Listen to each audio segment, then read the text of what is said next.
느헤미야가 얼마나 열심으로 이 백성을 하나님께 돌아오게 하는 그 일에 헌신했습니까? 하나님 주신 마음으로 그가 12년간 예루살렘 회복을 위해서, 개혁을 위해서 힘쓰다가 다시 페르시아로 돌아갔습니다. 그리고 다시 예루살렘으로 오게 되었죠. 그런데 그렇게 열심히 사역을 하고 개혁을 위해서 힘썼는데 원점으로 돌아간 것 같은 그런 상황이 펼쳐졌죠. 다시 예배가 무너지게 되는 것을 목도하게 되었습니다. 오늘 보면 10절 말씀을 읽겠습니다.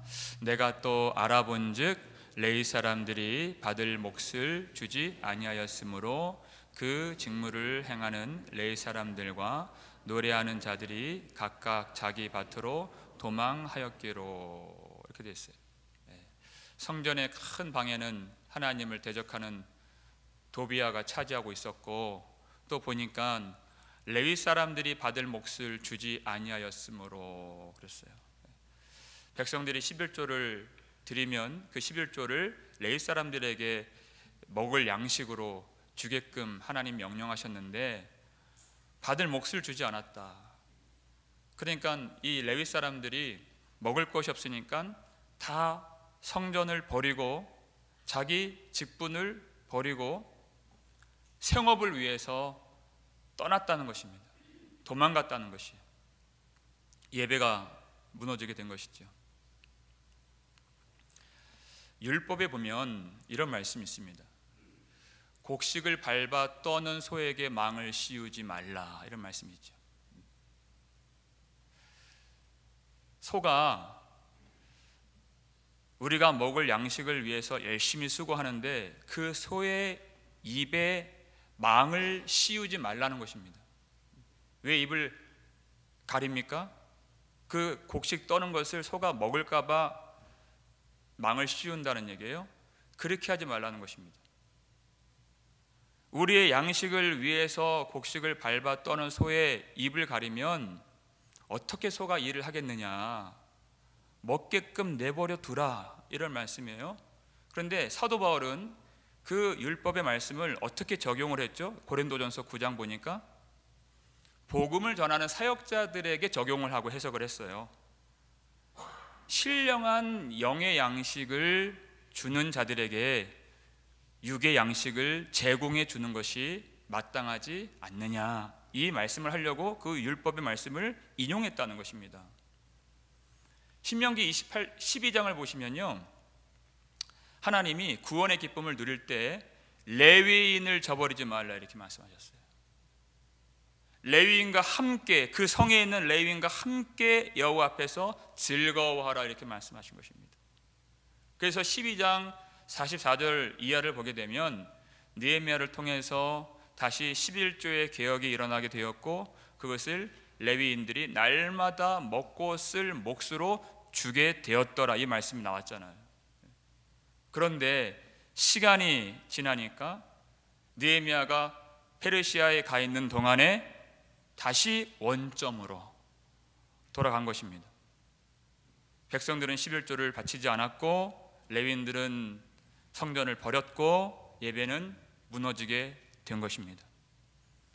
왜 이렇게 원점으로 되돌아가는 일이 발생되는가 하는 것이에요. 왜냐하면 그것은 사랑의 질서가 잘못돼 버렸기 때문인 것입니다.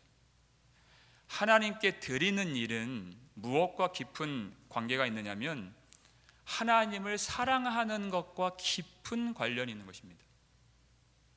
누가복음 7장을 보게 되면 예수님이 바리새인 시몬의 집에서 식사를 하시는데 한 여인이 예수님께 다가오는데 성경에 보니까 죄가 많은 여인이라고 소개가 되어 있어요. 그 표현은 이 여자가 몸을 파는 여인이라는 의미를 갖고 있는 그런 내용입니다. 사람들에게 손가락질을 받는 그 여인이 값비싼 향유를 가지고 와서 예수님 앞에 서서 울며 그 발을 눈물로 적시고 예수님 발에 그 비싼 향유를 부어드렸다는 내용이에요. 사람들은 그 여인의 죄만 보고 비난하기 시작합니다. 그런데 예수님은 왜 이 여인이 그렇게 행동을 했는가를 설명해 주시는데 뭐라고 말씀하시죠? 그의 사랑함이 많음이라. 예수님은 그 여인의 사랑을 보셨어요.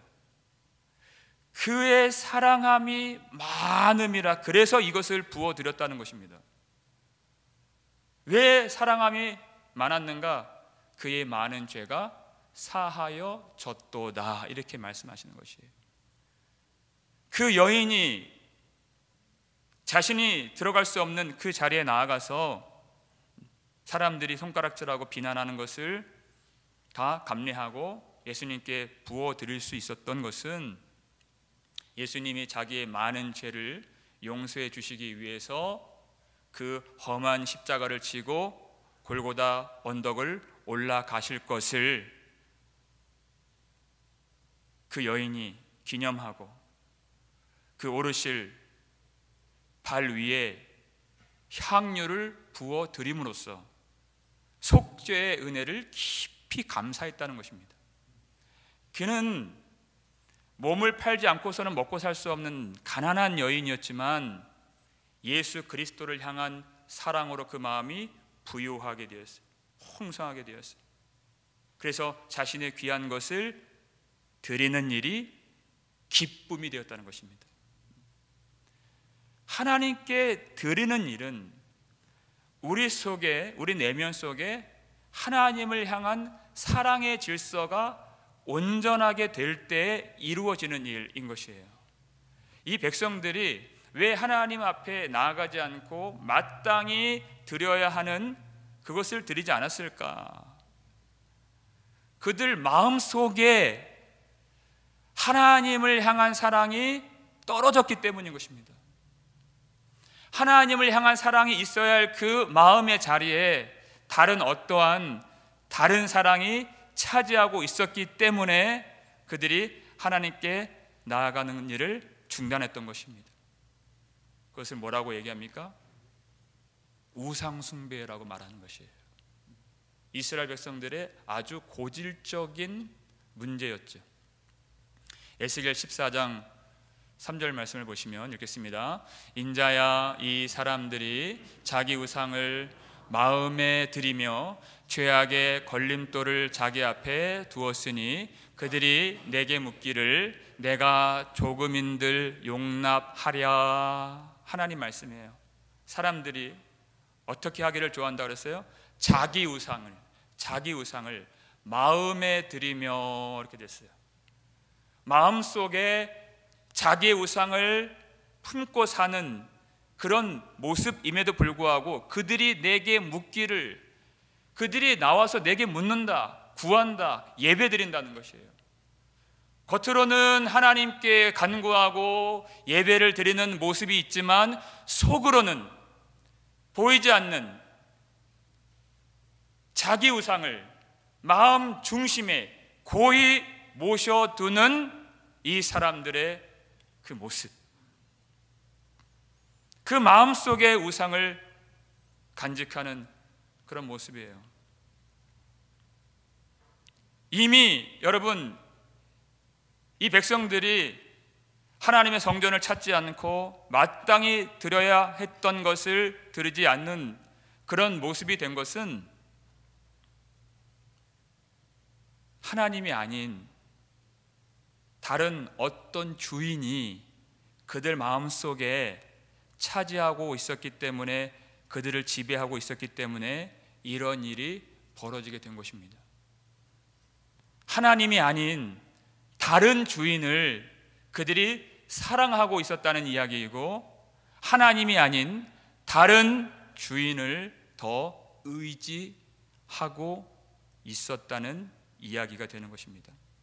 예수님은 우리가 가장 경계해야 하는, 그리고 우리를 가장 많이 지배하려고 하는 그 다른 주인이 바로 물질이라고 말씀하셨어요. 너희가 하나님과 재물을 겸하여 섬기지 못하느니라, 이렇게 말씀하셨습니다. 지금 이 말씀에 나오는 이 백성들은 하나님께 자신의 것을 드림으로써 하나님을 사랑하고 하나님을 의지하고 예배하기보다는 자기가 그 물질을 취함으로써 물질을 통해서 안락함과 안정감을 누리기를 원했던 것입니다. 너무나도 어리석은 생각이죠. 왜냐하면 물질을 주시는 분도 하나님이시고 우리 인생에 평안과 안전과 안락함과 복을 주시는 분도 하나님이시기 때문에 그렇습니다. 하나님이 복을 주시는 것이에요. 여러분, 물질만이 우리의 우상이 되는 것은 아닙니다. 아주 다양한 모습으로 우상은 마음에 품어질 수 있는 것이에요. 어떤 사람은 다른 사람에게 인정을 받는 것이 우상이 될 수 있어요. 열심히 헌신하고 열심히 봉사는 하지만 다른 사람들의 인정이 없이는, 칭찬이 없이는 일을 하지 않는, 낙심에 빠지고 시험에 빠지는 그런 면들이 우리에게 다 있지요. 이제까지 열심으로 이루어낸 자신의 업적, 그것이 우상이 될 수 있고, 성과, 평판, 명예, 이런 것들이 우리 마음의 중심을 차지하는 다른 주인이 될 수 있는 것입니다. 어디에서 비롯된 것입니까? 자기 중심적 사랑이에요. 자기 중심적 사랑이 하나님 외에 다른 주인을 끊임없이 만들어내는 것입니다. 여러분, 이 이스라엘 공동체는요, 자신들이 그렇게 사랑의 질서가 잘못되어 있다는 이 사실을 스스로 깨닫지를 못했어요. 자신의 마음에 무엇이 있는가, 자신의 죄가 무엇인가를 깨닫지 못하면 하나님께로 돌아올 수가 없는 것입니다. 그것을 느헤미야가 일깨워 주는 것입니다. 11절 말씀인데요, 읽겠습니다. 내가 모든 민장들을 꾸짖어 이르기를 하나님의 전이 어찌하여 버림바 되었느냐 하고 곧 레위 사람을 불러 모아 다시 제자리에 세웠더니, 이렇게 되었죠. 내가 모든 민장들을 꾸짖어, 이렇게 되었어요. 여러분, 느헤미야가 그들이 그렇게 개혁을 했지만은 하나님의 성전을 황폐하게 버려둔 그 광경을 목도하고서 의로운 분노가 일어났어요. 내가 모든 민장들을 꾸짖어. 여러분, 어떠한 마음으로 그가 책망을 했을까요? 느헤미야 1장을 보면 예루살렘 소식을 느헤미야가 들었을 때 예루살렘 주민들이 환난을 당하고 능력을 받고 성벽이 무너지고 성문이 다 불탔다 하는 소식을 듣고 그가 수일 동안 울었다 그랬어요. 그리고 금식했다 그랬습니다. 여러분, 그것이 어떠한 마음입니까? 자기 백성을 그토록 사랑하시는 주님의 마음이 그에게 임했던 것입니다.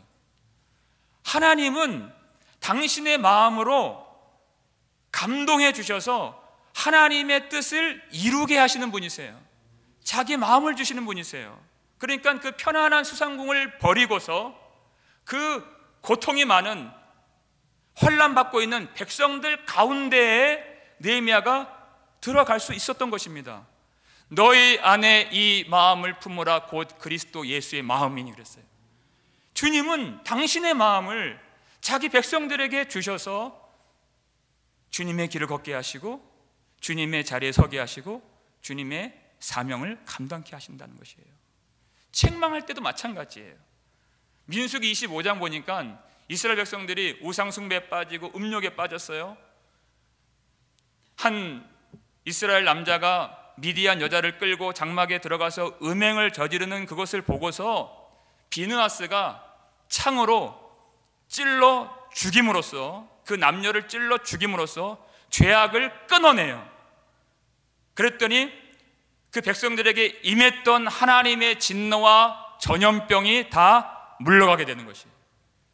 비느하스가 이스라엘 백성들이 멸절받을 수 있었던 그 상황에서 그 하나님의 진노를 물러가게 했다는 것입니다. 멸망에서 건져냈다는 것이에요. 그때 하나님이 민수기 25장 11절에서 뭐라고 말씀하셨냐면, 비느하스가 내 질투심으로 질투하여 그랬어요.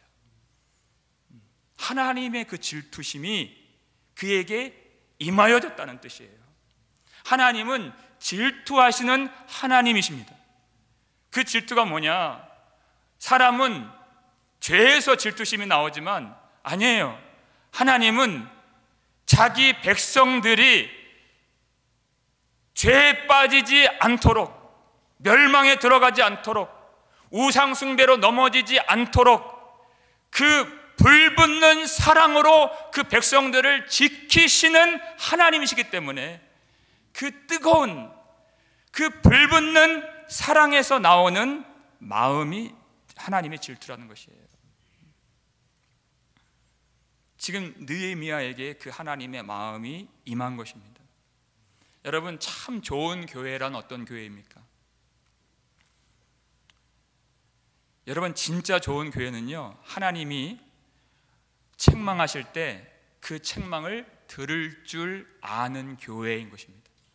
그냥 덩어리만 큰 교회, 어떤 여러 가지 그런 편의시설들이 많이 있고 프로그램들이 많이 있는 안락한 교회, 여러분, 그것이 좋은 교회가 아니라 하나님이 하나님의 마음으로, 하나님의 사랑으로, 때로는 하나님의 질투하심으로 우리를 책망하실 때가 있는데 그 말씀을 그대로 받아들일 줄 아는 교회. 요한계시록 3장 19절 보니까, 무릇 내가 사랑하는 자를 책망하여 징계하노니 그러므로 열심을 내라, 회개하라, 이렇게 말씀하셨어요. 누구에게 책망하신다고요? 사랑하는 자를 책망하여 징계하노니 말씀하세요. 누구를 징계하십니까? 너는 내 자식이다 라는 것이에요. 그 자녀를 징계하신다, 책망하신다. 그 말씀을 들을 줄 아는 자들이 하나님의 사랑을 아는 자들인 것입니다. 하나님의 책망을 듣지 못하고 하나님의 말씀으로 책망하지 않는, 잘못된 것을 보면서도 책망하지 않는 그 교회는 하나님의 사랑을 부인하는 그런 교회일 수 있다는 것입니다. 이들은 스스로 깨달을 수가 없었어요. 하나님의 전이 어찌하여 버림받았느냐, 있을 수 없는 일이죠. 그토록 눈물을 흘리고 자복하고 회개하고 결단하고 노력했던 그들이었는데 다시 하나님의 성전을 버려둔 것입니다. 그렇게 꾸짖고 떠났던 레위 사람들을 다시 돌이켜서 제 자리에 세웠어요. 그랬을 때 여러분, 이 백성들이 어떻게 반응을 했을까요? 12절 말씀인데요, 함께 읽겠습니다. 이에 온 유다가 곡식과 새 포도주와 기름의 11조를 가져다가 곡간에 드림으로. 아멘. 여러분, 하나님의 마음이 임한 느헤미야가 그들을 책망했을 때, 이에 온 유다가 곡식과 새 포도주와 기름의 11조를 가져다가 곡간에 드림으로, 이 역사가 일어나게 된 것입니다.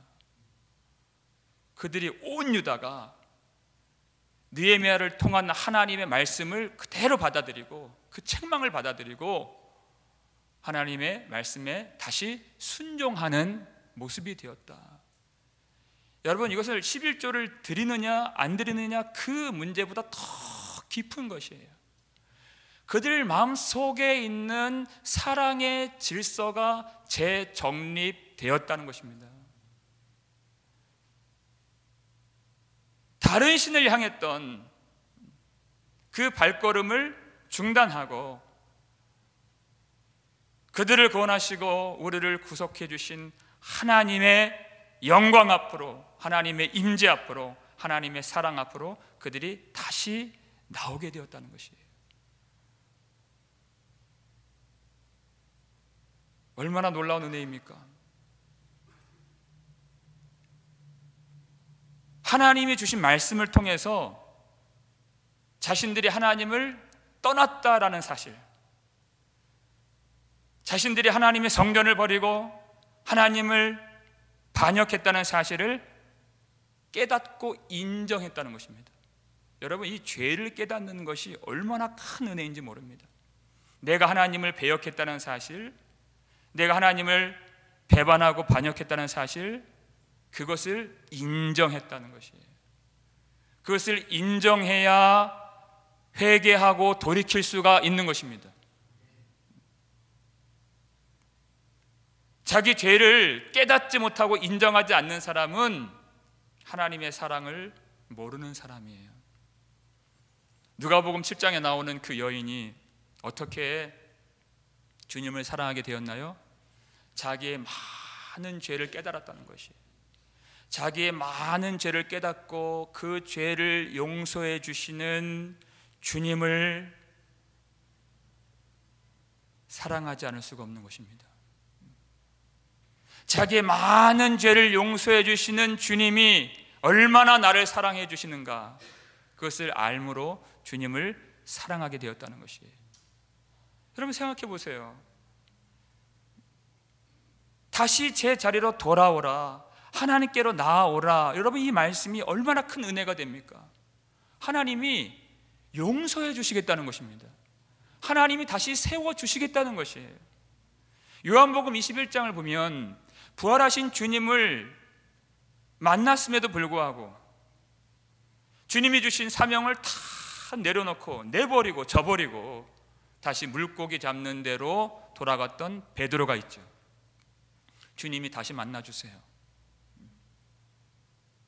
부활하신 주님을 만났음에도 다시 사명을 포기하고 저버리고 떠났던 베드로를 주님이 만나셔서 하신 말씀이, 요한의 아들 시몬아, 내가 이 사람들보다 나를 더 사랑하느냐.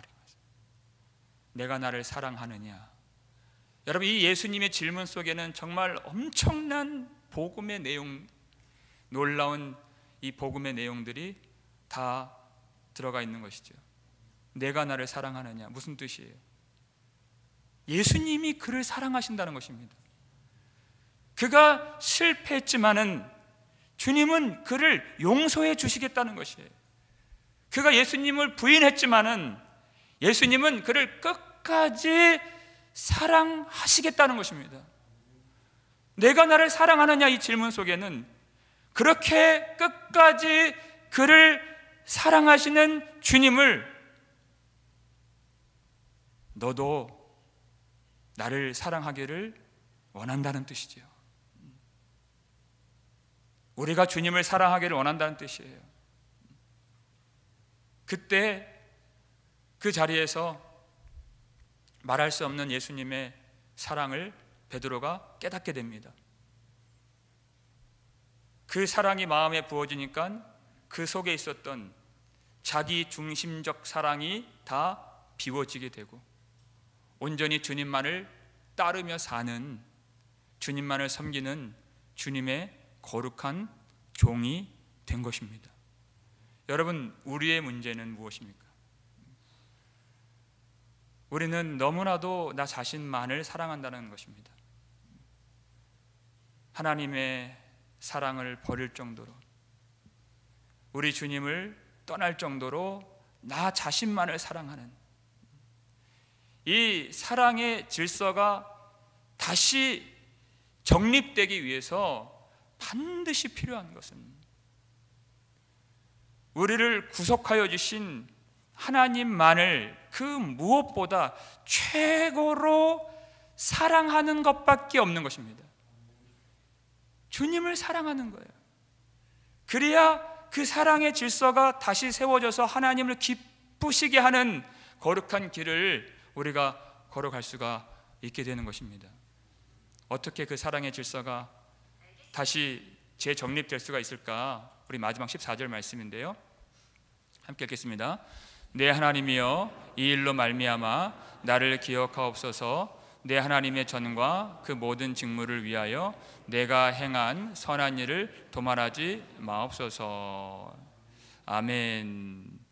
내 하나님이여, 이 일로 말미암아 나를 기억하옵소서. 내 하나님의 전과 그 모든 직무를 위하여 내가 행한 선한 일을 도말하지 마옵소서. 여러분, 이 기도를 잘 들여다보세요. 하나님, 나를 기억하옵소서. 편안한 수상궁을 떠나서 이 환난과 고통이 가득한 이 백성들 가운데로 들어와서 하나님의 나라와 하나님의 영광을 위해서 내가 행했던 이 선한 일을 하나님 잊지 마옵시고 도말하지 마옵소서. 여기서 선한 일이라고 하는 이 단어를, 이 히브리어 성경을 보면 헤세드라고 기록이 되어 있어요. 헤세드. 여러분, 헤세드는 주님의 성품을 의미하는 용어입니다. 하나님의 신실하신 그리고 변함없으신 언약적 사랑, 이게 헤세드예요. 우리가 룻기 할 때 이 헤세드를 참 많이 살폈는데, 하나님의 충성, 하나님의 긍휼, 하나님의 자비, 하나님의 은혜, 이게 헤세드예요. 여기에 선한 일을 헤세드라고 하는 이 단어를 집어넣어서 여러분, 이 느헤미야 기도를 우리가 들여다보면 무엇이 나올까요? 하늘의 영광을 버리시고 죄악으로 고통하는 백성들 가운데 임하여 주신 임마누엘이신 우리 구주 예수 그리스도의 기도가 바로 이 속에 담겨져 있는 것입니다. 예수님은 십자가에서 우리를 위하여 기도하셨습니다. 아버지여, 저들을 용서하여 주옵소서. 저들의 죄를 사하여 주시옵소서. 이 피를 보시고, 이 거룩한 언약의 피를 보시고, 하나님의 신실하시고 변함없으신 언약적 사랑을 이 백성들 위에 부어 주시옵소서. 피로 값주고 사신 이 교회를 영원토록 지켜 보호해 주시옵소서. 주님의 기도가 이 속에 담겨 있다는 것입니다. 우리의 중보자 되신 예수 그리스도의 기도인 것이에요. 우리가 어떻게 우리 마음속에 있는 우상을 내버리고 자기 중심의 사랑을 다 버릴 수가 있을까? 우리를 위하여서 십자가에서 자기를 버리신 중보자 우리 구주 예수 그리스도의 사랑이 우리 마음에 물같이 부어지게 된다면 허탄한 자기 사랑과 더러운 우상들이 다 밀려 나가게 되는 것입니다. 여러분, 이 십자가 복음을 통하여서 예수 그리스도께서 보여주신 그 크고 위대한 사랑이 우리 마음속에 심어질 수 있기를 주님의 이름으로 축원합니다. 그리하면 여러분, 이 죄악들을 미워하는 마음이 생기게 될 것입니다. 우상들을 아주 혐오하게 되는 마음들이 생기게 돼요. 왜? 사랑의 질서가 재정립되었기 때문이에요. 하나님께 나아가는 것을 기뻐하는 자가 되고, 하나님을 예배하고 하나님께 기도하고 찬송하며 하나님께 드리며, 그리고 하나님을 섬기는 그 일, 하나님의 말씀을 듣고 회개하는 그 일을 내 인생에서 가장 큰 행복으로 여기게 될 것입니다. 여러분, 예수 십자가 복음을 들으실 때마다 여러분 마음속에 있는 하나님을 향한 사랑이 다시 세워질 수 있기를 주님의 이름으로 축원합니다. 우리가 원점으로 다시 돌아가는 것 같을 때가 있어요. 우리가 회개했지만 다시 죄악으로 돌아가는 것 같을 때, 여러분, 히브리서 13장 8절 말씀인데요, 예수 그리스도는 어제나 오늘이나 영원토록 동일하시느니라 그랬어요.